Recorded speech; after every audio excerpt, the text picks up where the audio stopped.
विनोद फुलंगळे हा टाटा मोटरमध्ये काम करत असताना त्याच्यावरती हल्ला झाला आणि ज्या दिवसापासून हल्ला झाला तो कामातून त्याला तिकडे आणलं त्यावेळेस आम्ही दवाखान्यात दाखल झालो.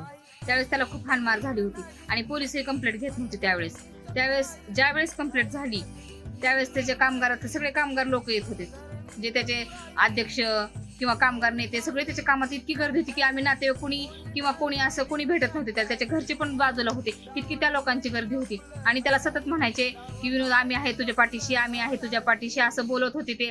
आणि इतकी गर्दी करून सोडली होती त्या लोकांनी की त्यांच्या घरच्याला रात्रीचे 12-1 वाजेपर्यंत येत होते. अध्यक्ष पण होता आणि त्यांनी न जेवण करता ती लोक तिथं तात्काळ बसून होती आणि त्याला म्हणायचे सारखीच की बाबा तू काहीच काळजी करू नको, आम्ही तुझ्या सोबत आहे, तू काहीच काळजी करू नको, तू हे सगळं काही जरी झालं असलं तरी आपण सगळे मिळून मिटवून घेऊ. परत तिथं अध्यक्ष आले, परत आणखीन ह्याचे आमदारांचे भाऊ आले, आमदारांचे जे भाऊ होते ते पण आले होते.